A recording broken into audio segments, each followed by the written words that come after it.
Due to COVID-19, this meeting will be conducted as a Zoom meeting pursuant to the provisions of the Governor's Executive Order N-2920, which suspends certain requirements of the Brown Act. This meeting is being live-streamed on the CCTA website. The Chair will call upon members, staff, and other speakers by name. Please speak clearly and state your name before giving comments or remarks. Persons participating via Zoom with their cameras enabled are reminded that their activities are visible to viewers. Members participating by Zoom wishing to speak should physically raise their hand and unmute their mic when called upon. Members should remute their mics when done speaking. Citizens participating by Zoom wishing to speak should use the Raise Hand feature or dial *9 if participating via phone, and the Chair or staff will call upon them at the appropriate time. Citizens will have 3 minutes to speak. A 30-second warning will be provided. After 3 minutes, staff will lower their hand and mute their mic. Participants via phone will be called upon by the last 4 digits of their phone number. It is requested that public speakers state their names and organization, but providing such information is voluntary. Written public comments received in accordance with the COVID-19 Special Notice for Public Comment Guidelines are printed on the meeting agenda. If authors of the written correspondence would like to speak, they should raise their hand and the Chair will call upon them at the appropriate time. All written correspondence received after that and during the meeting will be entered into the record. A roll call vote will be taken for all action items. Thank you for participating in a meeting of the Contra Costa Transportation Authority. Great, thank you. So next up, Christina, will you please take roll call? Yes. Okay, Member Allman. Member Anderson. Member Ballinger. Here. Thank you. Member Bobadilla. Member Chen. Here. Thank you. Member Cunningham. Member Conradi. I'm here. Thank you. Member Diaz. Here. Thank you. Member Dillard. Here. Thank you. Member Fahey. Here. Thank you. Member Cursivan. Here. Thank you. Member Mercurio. Here. Thank you. Member Nelson. Not here. Member Ortiz. Member Parikh. Member Reeves. Member Rawani. Member Singh. Member Smith. Here. Thank you. Member Wang. Vice Chair Wells. Here. Thank you. And Chair Greenblatt. Here. Thank you. Do we have any alternates here filling in for any of the other members that aren't here? I see Mike Roberts has raised his hand. Okay. Here. And Mike, you're here for Member Ortiz, right? Yes. Thank you. Is there anybody else? Jamar Stamps, Contra Costa County, here for Member Cunningham. Thank you. All right, we're all set. Great, thank you. You're welcome. The next item on the agenda is public comment. Christina, have we received any public comment? No, we have not. Is there anyone wishing to speak during public comment on an item that is not part of the agenda? If so, please raise your hand and you'll be called upon. Any hands being waved? I'm not seeing any hands. Okay. So no public comment. We'll move on to the next item on the agenda is the election of the chair and vice chair for 2021. And I'll just say that this is occurring a little bit earlier than usual. It would become effective at our April meeting, but because we haven't been meeting that regularly, we just wanted to kind of have this on the agenda now. So we would be covered in case we don't meet in March. But I will promise a peaceful transition of power when that time comes. So let's see here. Vice Chair Wells would normally rotate into the new chair position. And I'd entertain a motion to have her become our chair for 2021. So moved if she's interested. Great. That was Andy Smith. I'll second. This is Jason. Thank you. Should we check in with Ms. Wells? So is this the point where you like give your campaign speech, or do we just go ahead and get going? Your call. I didn't know there was an option to pass. Right. That's how it was explained to me many moons ago. So I thank you all, and I accept the nomination. Great. Thank you. And so I guess this is a little bit different than what we've done at past meetings, and we have to actually go through a roll call vote for this. So we have our first, our second, and Christina, will you please conduct oh, wait, I forgot. Are there any other nominations for chair? All right, seeing none, then we can go on to our roll call vote. Do you want to take that away, Christina? Yes. Just 1 second. Okay. Member Allman. Member Anderson. Member Ballinger. Aye. Member Bobadilla. Member Chen. Aye. Member Cunningham. Member Stamps in place of Member Cunningham. Aye. Thank you. Member Conradi. Aye. Member Diaz. Aye. Member Dillard. Aye. Member Fahey. Aye. Member Kursavan. Yes.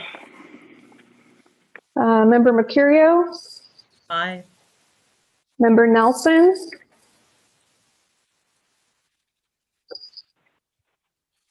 Member Ortiz.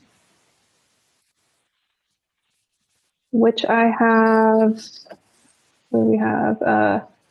Member Roberts, right? Aye. Thank you. Aye. Member Parikh. Member Reed.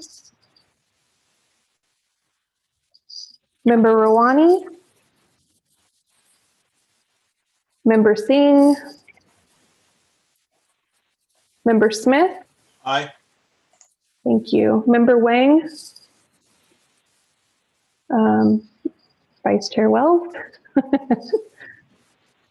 And Chair Greenblatt. Aye. All right, the motion passes unanimously. Great, congratulations. So next in our rotation cycle, it would be a representative from the county who would fill the vice chair position.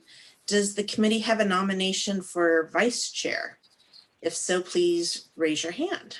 We could nominate John Cunningham. He's not here to say no.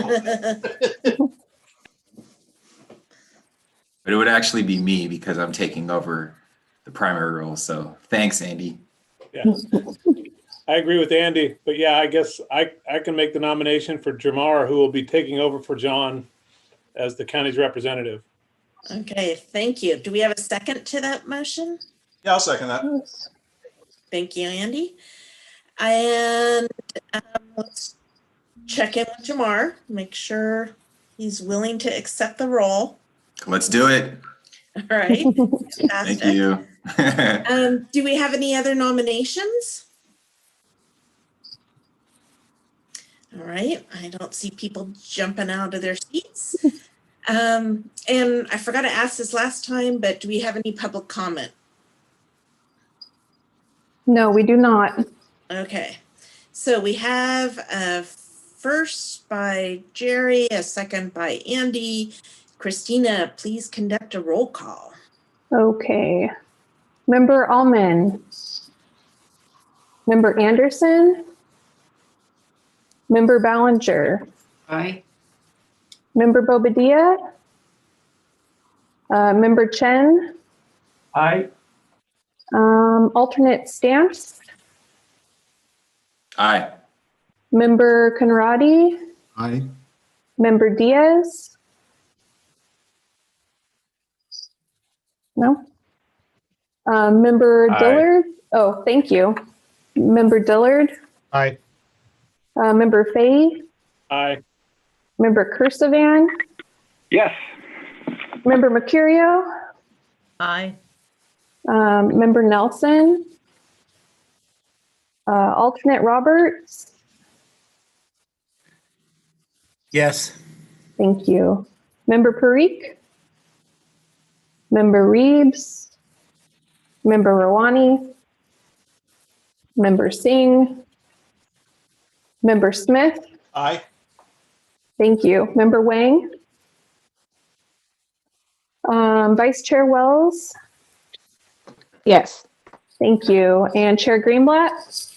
Yes, and my apologies because I just scrolled down and read the rest of my directions, and Okay. we could have done this in one fell swoop at the end like we normally do.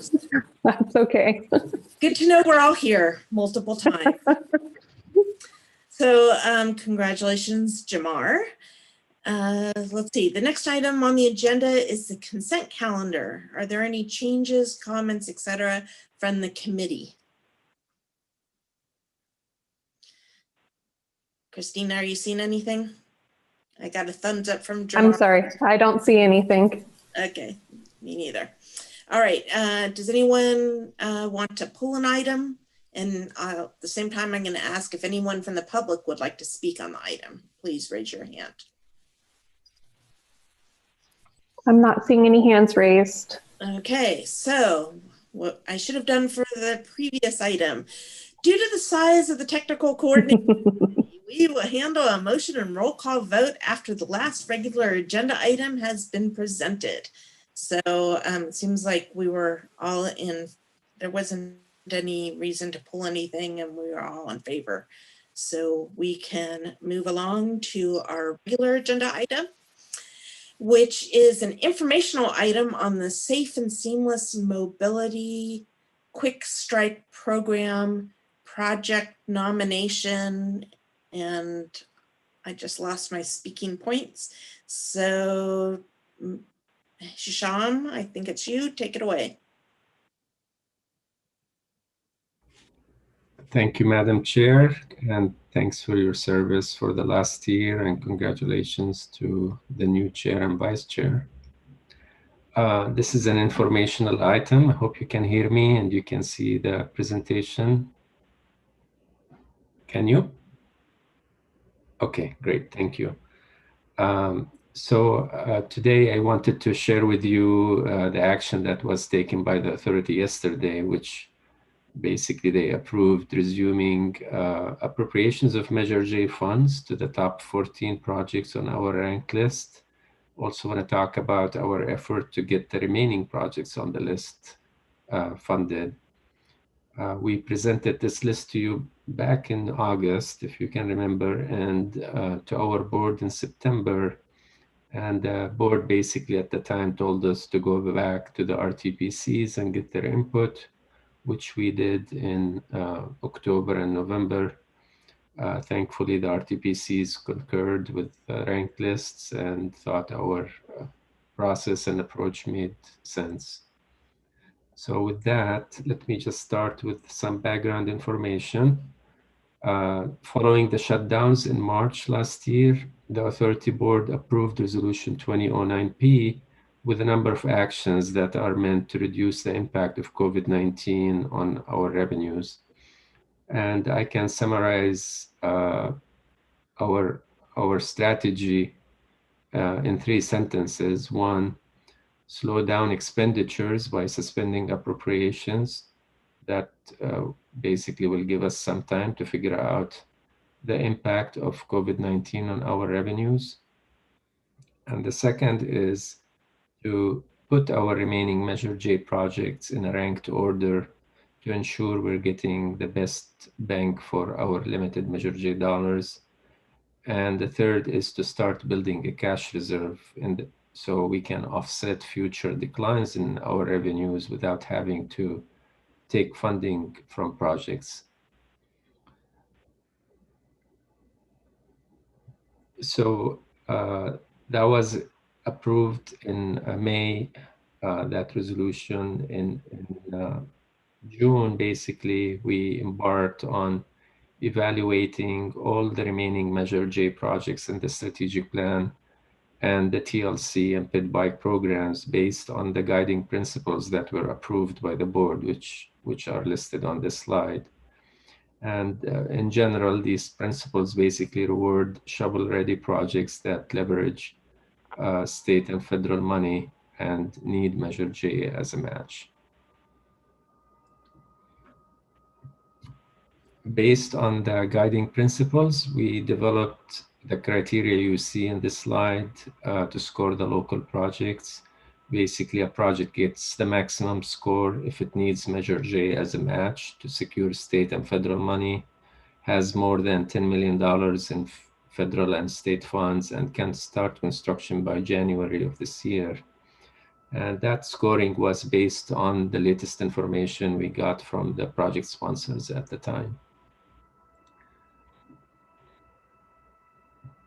A total of 32 projects were evaluated. These are the remaining projects in Measure J that are locally sponsored.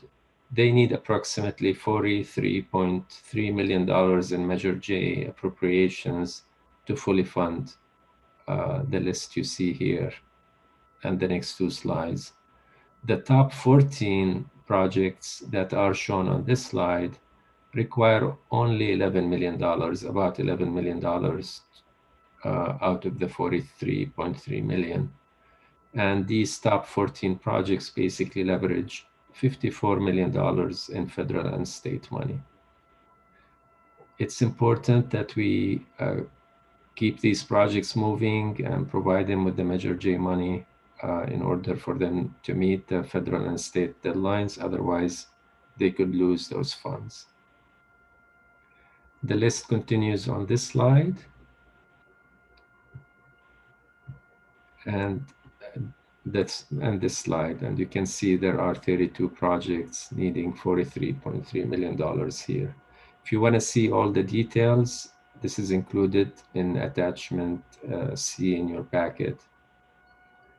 We anticipate updating this list every 6 months or more often if we need to, in order to reflect changes in project schedules and funding. I want to emphasize we did not score these projects based on their merits. All of these projects are important to us. That's why they had Measure J on them in the first place. The only reason we're doing this exercise and scoring them is because we may not have enough Measure J to do all of them, and we need to ensure that we're using our money to leverage the most in other state and federal money. Projects that don't get their Measure J funds will become the authority's priority to fund from future sources we end up programming, like federal stimulus or OBAC 3. I don't see the authority basically issuing calls for projects in the near future until this list is considered first for funding. And to the extent we're able to fund one or more of these projects from other sources, basically we will be able to stretch our limited Measure J dollars further and fund other projects on this list. So let me talk about our revenue forecast. You probably have seen the slide before. Now we have a little bit more data since the last time you've seen it. Every 2 years, we update the strategic plan based on the latest revenue forecast. And in September 2019, the board adopted the 2019 strategic plan, which reduced our forecast by $136 million compared to the prior strategic plan, which is the 2016 strategic plan shown here in the dotted red line. We were anticipating a slowdown in the economy, so that's why we deprogrammed close to $96 million in project funding in order to be prepared for that decline. This all was done before we knew about COVID. So when COVID hit us in March, we were worried that maybe these reductions were not enough. We never experienced a shutdown like we did between March and June. So I'm glad to report that despite the shutdowns that we experienced, our revenues really didn't decline as much as we feared. So in fiscal year 20, when we got the final numbers, that was basically a decline of about 3.2% compared to the prior year. We were fearing declines as high as 14%. So as you can see in this chart, the solid line reflects our actual revenues through fiscal year 20 and shows the projections that we receive from HDL for the next 3 years. Their latest numbers are actually tracking slightly higher than what we assumed in the prior strategic plan, which is great news. However, nobody thinks we're out of the woods yet because we still have 13, 14 more years to go on Measure J, and we don't know what that line will do after fiscal year 23, whether it's going to dip below the 2019 strategic plan line. So until we complete our long-range revenue forecast and our board approves it, we just need to move cautiously. We anticipate that our CFO will bring these forecasts to the board in June of this year. So we will have a better picture at that time.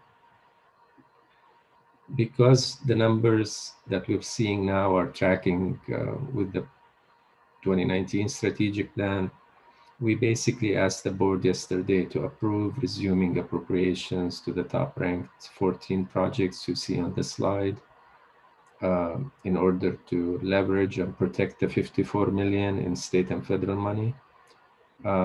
These projects, as I mentioned earlier, will need about $10.9 million in appropriations over the next 2 years. So if you have a project on this list, you please come and seek your appropriations when you're ready. You still need to, of course, meet all the Measure J requirements like peer reviews and so on. But yeah, if you're ready to go, you can come and ask for your money. So what happens with the rest of this list, projects 15 and beyond? So that's why I want to talk to you about this upcoming funding opportunity that MTC basically approved the guidelines for in January. So they call it the Safe Seamless Mobility Quick Strike Program. I put a copy in the guidelines in the packet as attachment B. They're basically restricting this program to pedestrian, bicycle, and transit access projects. And you can see the other requirements here. The project needs to be in a priority development area or a community of concern. And I think the most restrictive criteria here is the obligation of the funds for construction must happen by September 30th, 2022. That date used to be January, and we worked with MTC to delay it. So they delayed it first to March, and then now it's September, which gives projects a little bit of breathing room to meet the deadline. So based on these, if I can continue here, then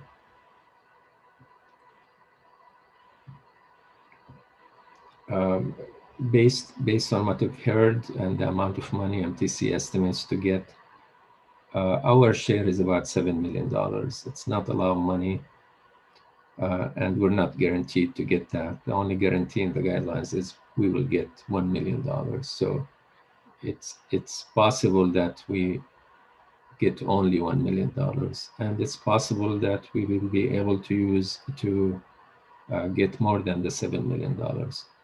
This is a little bit different than what we've done in the past, what MTC's done in the past. In the past, MTC will tell us the criteria.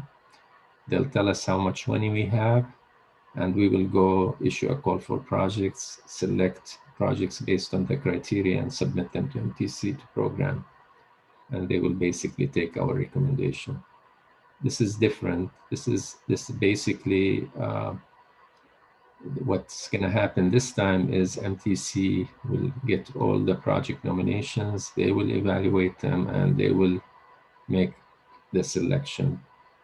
Unfortunately, they're doing this because FHWA recently audited MTC, and they asked them not to do things by formula, but based on the project merits. So that's why they're doing it this way. So in order to improve our chances to get our share, basically we're submitting 3 times the amount of our share, as you can see in the next couple of slides. And I'll talk about the timeline for this when MTC expects approval in the last slide.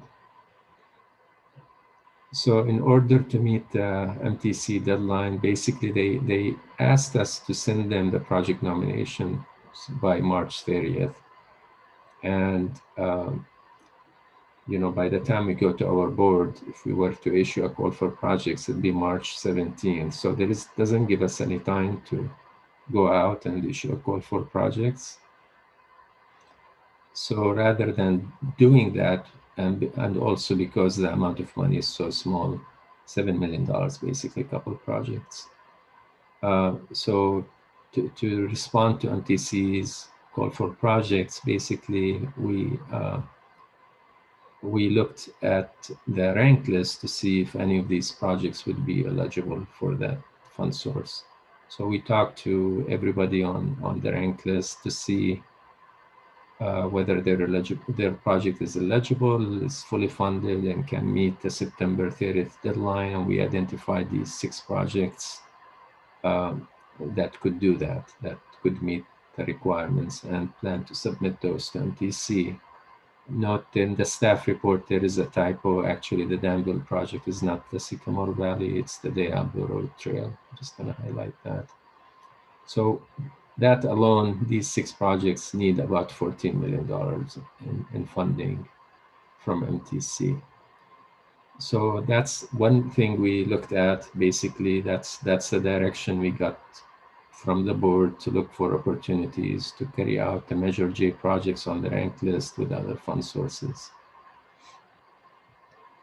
And you can see here, these are projects ranked, the ranking of these projects. So basically we went down the list one by one, talked to everybody to figure out who can meet the deadline and qualify for the funding. And the ones highlighted are the ones we're recommending to submit to MTC. We also looked at the prior call for projects that we did to see if there were projects if there were projects submitted, but we couldn't fund because we just didn't have enough money at the time. There were 2 that surfaced. One is a project in Pittsburgh at the BART station, and the other one, a project in Richmond. Actually, that project was, they fully designed it. It was a joint project with the city of San Pablo. It was fully designed. And when they opened bid, basically they were short on funding. So So that project, that request is basically to fully fund that project, which has been fully designed already. And then we heard from MTC, who said, well, we want you to consider this project for funding. This is part of the Richmond San Rafael Bridge Forward project, which basically will replace the tolling to electronic tolling, and as well as convert a general purpose lane on westbound 580 from Central Avenue or Bayview to the bridge, so that it gives advantages to buses and carpoolers in terms of travel time. This is a project the authority supported. We don't think adding another travel lane on the bridge is feasible. So what we need to do is work on mode shift to get more people on transit or bikes or carpools to help with congestion. So we promised to take this to the board. I told them it's not my decision to accept or reject projects. So based on discussions with the board chair and the DC commissioners, this was a high priority for them. They submitted another 2 projects, but the board told us we should limit it to 1 because we want to keep as much of this money to our local projects. So in terms of the next steps, many of you, if you were one of the 6 or 8 projects I just mentioned, you probably received an email from me outlining the next steps. And it starts by submitting the project information form by this date. Also, you need to submit a complete streets checklist. We need to go to the Bicycle and Pedestrian Advisory Committee on March 22nd. And then, we anticipate the board to take action on the list on March 17th. And then the deadline to submit most of this stuff is March 30th to MTC. And then MTC will make a recommendation on May 3rd. And at that time, between that time and May 21st, when they take it to their board, basically we need to submit the rest of the stuff they're asking for, which is a resolution of local support, the tip entries, the local agency compliance list. It's a lot of stuff that they need, but it's similar to what we've done in prior OBAC submittals. So with that, I'd be happy to answer any questions. This is an informational item at this time. And thank you for listening. Great, thanks for the update. Are there any questions or comments on this item? Mike, I see your hand up. Hello, Hisham.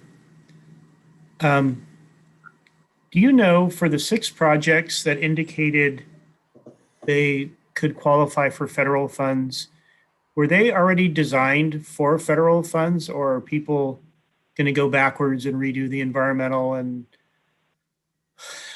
all that sort of stuff? No, I don't think any of them planned on getting federal money. So that's, they will have to do NEPA clearances and basically ensure that they meet the federal requirements for the design, like the DBE requirements and so on. But they indicated willingness to do it. Yeah. Right. So for the projects that don't get funded, of the 6 and the remaining, what's the plan? So this is just one of the fund sources we're looking at. I'm not sure if you guys heard, but the Congress approved also the coronavirus relief bill, which it's a $10 billion bill, of which about $911 million is coming to California. And right now there are discussions on how that money is going to flow, whether it's going to flow through the SNP or if it's going to flow to the regions like to MTC, and then come to us to MTC, like the call they're having now for the quick strike program. So there is money coming in that we might have additional federal stimulus, or if our revenue forecast turns out to be not as bad as we feared, you may end up just getting your Measure J money from the list. So, but you know, we would like to use the list to start to get as much of the federal money as possible. I mean, the goal here is to have shovel-ready projects so Contra Costa can compete for these sources with these projects and attract as much as possible to Contra Costa, and then, you know, Measure J can be used later for the other stuff, other projects that may not do well on the federal level or the state level. So that if there's federal stimulus money, then that'll again be a federal nexus. Yes, the projects have to be federalized. You know, we have to meet the eligibility criteria. The thing is, every program has different criteria. Maybe the emphasis on the stimulus money will be being shovel ready and being able to construction 6 months. While, as you can, as you saw in the quick strike program, the emphasis really is on pit bike projects and getting those built quickly. So it's gonna, each program, it's gonna have its own requirements and eligibility criteria, and MTC may have their own added to the program. Our goal is, you know, to really not issue any calls for projects until we at least look at the list we have currently unfunded and give them priority over other projects. Once this list is funded, you know, I think we can look elsewhere to see if anybody has other projects that could compete. So that's the goal. That's what I meant when I said whoever doesn't get their Measure J funds eventually basically becomes the authority's priority to fund from other sources. That's what the board wants. You know, we made a commitment to you, and we're going to try to meet it as best as we can. Yeah, right. I appreciate it. So in Hercules, we don't have the horsepower to federalize our project, which is why I said we really can't do it. But you provided me enough information to be able to explain to my elected officials there's more opportunities coming, because I think this will be in front of all of them. So appreciate it, and appreciate your guys' continued effort to get those projects funded. Thank you. Any other questions or comments? I don't see anybody jumping, but I have a question. You mentioned, Hisham, that MTC had forwarded 2 other projects that they suggested we might want to include. Can you tell us what those were? So one of them was funding for evaluation of a pilot on means-based tolling that they're planning to do on I-880. And then the other one was a project in San Pablo, actually, on Giant Road to basically provide class 4 bike lane. Yeah, both projects are good. I mean, it's not like we had anything against the project. It's just the board had a priority list. They want to limit how much it takes off the top to do their own project. And, you know, I told MTC, I mean, the one in San Pablo is really a great project. We're going to have to look for ways to fund it. You know, if it's not from this, or we need to look at future sources to do it. So, yeah, that's, I mean, the total ask from MTC was close to 3.1 million, which is about half what we have. Okay. Any other comments, questions? Okay. So this was just an informational item. There was no action required. But you all did not catch me as I skipped over item 4A, which is the approval of summary of actions, basically our minutes. Wait, sorry, I got the wrong one. Where am I? Yeah, that's right. That summary of actions from the January 21st meeting. So does anybody have any comments or questions on this item? Changes? All right. Anyone from the public like to speak on this item? Please raise your hand. All right. Not seeing any. Due to the size of the TCC, we will handle a motion and roll call after the last agenda item presented, which it was this one. So now we're going to have a motion and roll call vote to approve the following items. Item 4A, approval of the summary of action minutes from January 21st. Item 5, approval of the consent calendar. Do I have a motion? I'll make a motion to approve items 4 and 5. This is Andy Dillard. Great. And Andy Smith Thanks, will Andy. second it. Thank you, Andy. The Andys are coming through. Christina, please conduct a roll call vote.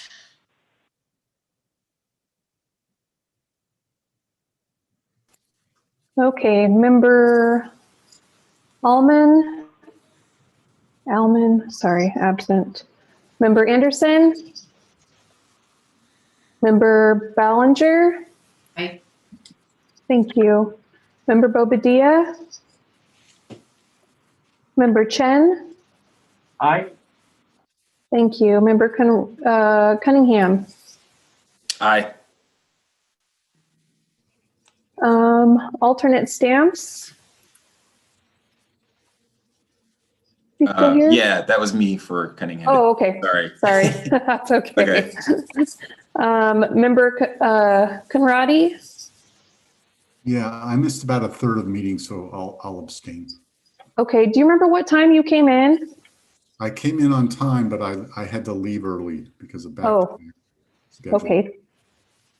Member Diaz? Aye. Thank you. Member Dillard? Aye. Thank you. Member Fahey? Yes. Member Cursivan? Yes. Thank you. Member Mercurio? Yes, and I'm Thank actually you. going to take this opportunity to bow out as well. So I will be leaving the meeting at 3:18. Thank you. Member Nelson? Member Ortiz? Alternate Roberts? I have to abstain because I wasn't at the last meeting. Okay, thank you. Member Parikh? Member Reeves? Member Rawani? Member Singh? Member Smith? Yes. Thank you. Member Wang? Vice Chair Wells? Yes. Thank you. And Chair Greenblatt? Yes. Thank you. You want to say what the outcome was? Yes. So for members present, all yeas, one abstain from alternate Roberts. So the motion passes with majority of members present. And member Conradi also abstained.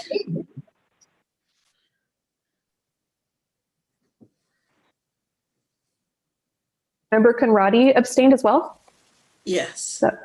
Yeah, I left early, so I missed about over half the meeting. Okay. Thank you. You're welcome. Right. So this meeting is going to adjourn at 3:19. And maybe I'll see you next month.